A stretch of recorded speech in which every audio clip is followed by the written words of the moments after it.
बिस्मिल्लाहिर्रहमानिर्रहीम। कुर्बानी कुर्बानी क्या है और ये हमें क्या दर्स देती है, और इस वीडियो को, इसमें एक बड़ी अच्छी सबक है। इस वीडियो को ज़रूर एंड तक देखना है।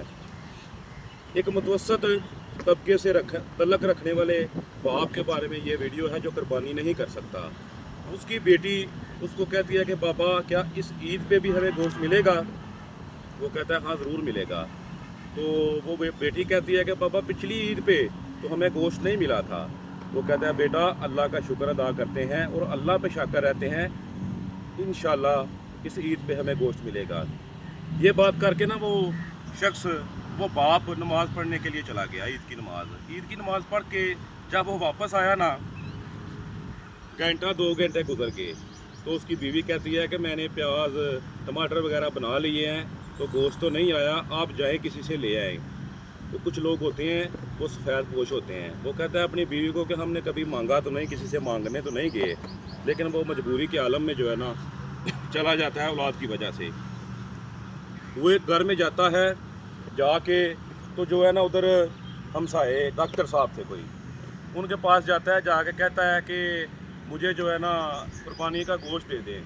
तो वो कहता है जब मैंने ये बात की ना, तो उस डॉक्टर साहब ने मुझे ऐसे हकारत बड़ी नज़रों से देखा कि पता नहीं मैंने क्या मांग लिया है। तो दरवाज़ा बंद करके वो चला गया। वो बाप कहता है मैं वापस आ गया। वापस आके फिर मैं जो है ना, मेरे दूसरे हमसाए थे इकबाल साहब, मैं उनके पास गया।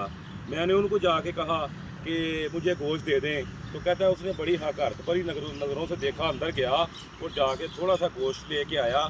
जब मैं वो गोश्त अपने घर लेके गया ना, तो मेरी बीवी ने देखा कि उसमें हड्डियाँ और चिचड़े थे। वो कहता है कि मुझे जो है ना रोना तो आया, लेकिन मैं अपनी बेटियों के सामने रोया नहीं। मैं अंदर चला गया, अंदर जाके मैं अकेले में रोना शुरू कर दिया। तो मेरी बेटी बड़ी पास आई मेरी, उसने कहा कि पापा मेरे पेट में दर्द हो रही है, मैंने गोश्त नहीं खाना।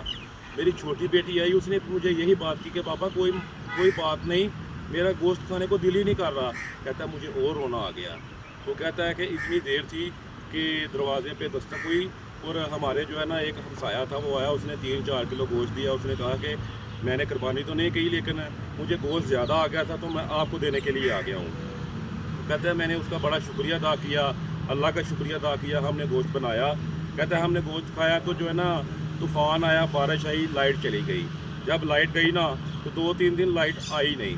तो कहता है जब तीसरे दिन चौथे दिन लाइट आई ना, तो मैं और मेरी छोटी बेटी जा रहे थे, तो वही हाजी साहब, हाजी इकबाल साहब और डॉक्टर साहब, वो गोश्त जो है ना वो फेंक रहे थे, और जो उन्होंने गोश्त फेंका ना, वो उस गोश्त को कुत्तों ने खाना शुरू कर दिया।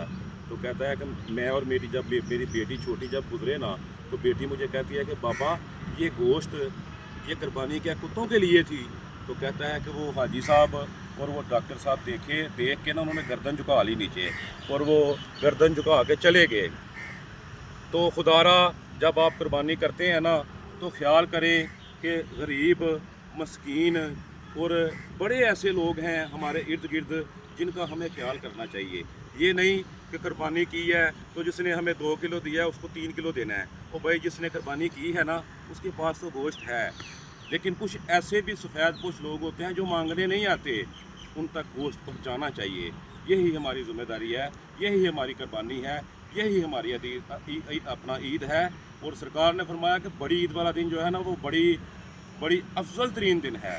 तो इसलिए मेरे भाइयों इस चीज़ का ख्याल करें, ये चीज़ माशरे में बड़ी पाई जाती है। अल्लाह आप सबका हामी नासर हो। अस्सलाम वालेकुम।